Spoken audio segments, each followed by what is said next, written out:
दुनिया भर के 70% स्मार्टफोन्स में इस्तेमाल होने वाला ऑपरेटिंग सिस्टम है एंड्रॉइड। अब इसका लेटेस्ट वर्जन एंड्रॉइड 12 आने जा रहा है। ये एंड्रॉइड के 14 सालों के इतिहास में सबसे बड़ा अपडेट है, पर दिक्कत ये है कि इसमें बहुत सारे बग्स हैं।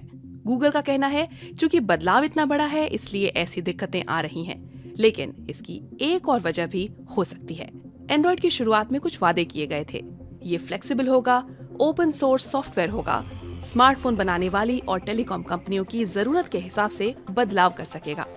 लेकिन इसी फ्लेक्सिबिलिटी का नतीजा है जो आज हमें अपने फोन्स में इतने अलग अलग तरह के एंड्रॉइड मिलते हैं।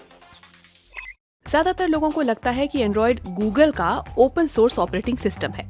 ना, ये तो बस तगड़ी वाली मार्केटिंग है। गूगल ने एंड्रॉइड को ओपन सोर्स सॉफ्टवेयर की तरह लॉन्च किया था, लेकिन कई और कंपनियां जो ओपन हैंडसेट अलायंस का हिस्सा हैं, वो भी इस लॉन्च में साथ थी।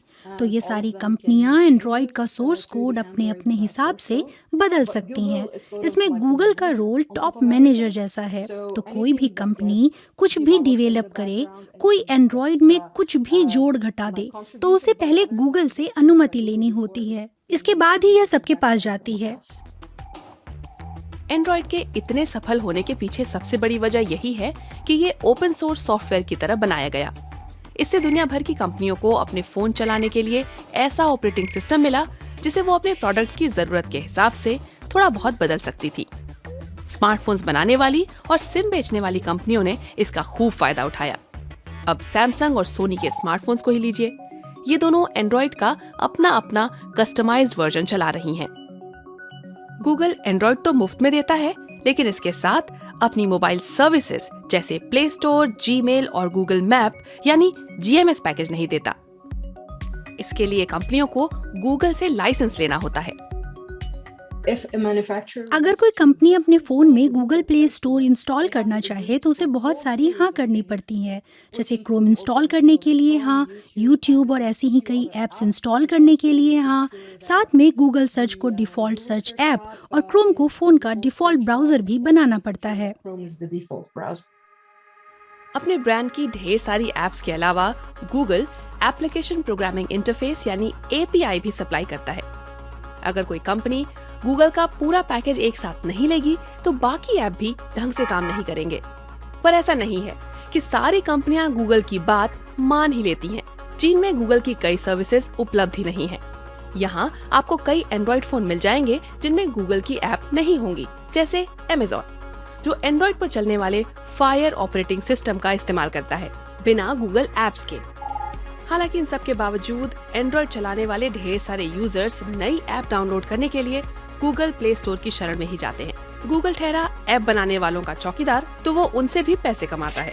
अगर कोई डिवेलपर एक paid app, paid game, paid book या पेड मूवी बनाता है, या फिर आप अपने गेम में पॉइंट्स खरीदने के लिए ऐप से कोई खरीदारी करते हैं, अगर पैसे देकर ऐप में कोई नया फीचर जोड़ते हैं तो गूगल को हर ट्रांजैक्शन में उसका हिस्सा मिलता है।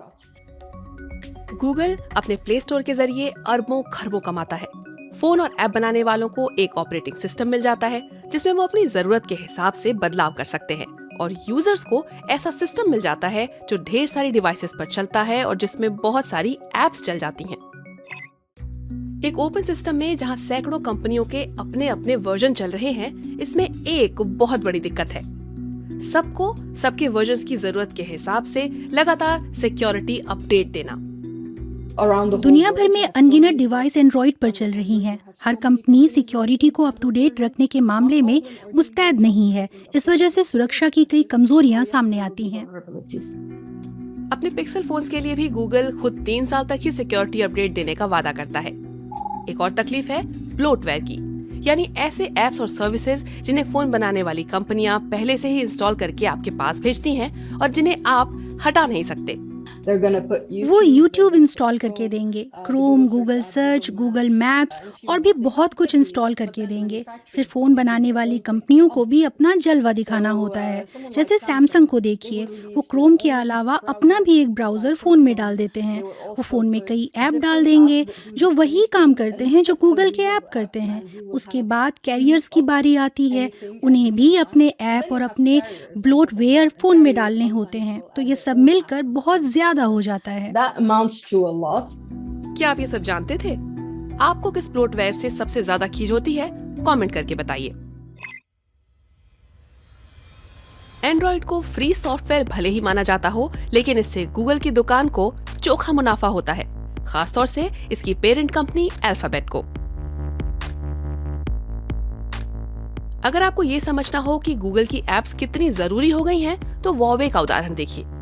चीन और अमेरिका के ट्रेड वॉर में गाजगिरी स्मार्टफोन बनाने वाली चीनी कंपनी हुआवे पर मई 2019 में जब अमेरिका के राष्ट्रपति डोनाल्ड ट्रंप ने राष्ट्रीय सुरक्षा का हवाला देते हुए अमेरिकी कंपनियों पर एक आधिकारिक बैन लगा दिया, कहा कि कोई भी कंपनी विदेशी टेलीकॉम कंपनी के साथ कारोबार नहीं करेगी।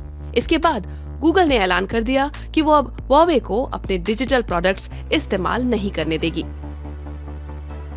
हालांकि हुआवे एंड्रॉइड तो इस्तेमाल कर सकती थी, लेकिन अपने स्मार्टफोन्स में गूगल की एप्स नहीं डाल सकती थी, तो उसे अपना ऑपरेटिंग सिस्टम डेवलप करना पड़ा। जब अमेरिका ने बैन लगाया था, तब हुआवे दुनिया में स्मार्टफोन बनाने वाली दूसरी सबसे बड़ी कंपनी थी। अब जीएमएस के बिना ये कंपनी इंटरनेशनल मार्केट में ज्यादा दिखाई नहीं देती है। Huawei survived, but हुआवे चल तो रही है, लेकिन पहले यह जितनी बड़ी कंपनी थी, अब उसके मुकाबले कुछ भी नहीं है। इसे अपना सॉफ्टवेयर बनाने में तो समय लगा ही, साथ ही तमाम बड़ी एप्लीकेशंस को अपने ऐप स्टोर पर लाने में और ज्यादा समय लगा। into its own app store. Android के बारे में आपका क्या ख्याल है? आपको इस ऑपरेटिंग सिस्टम में क्या पसंद है, क्या नापसंद, हमें भी बताइए।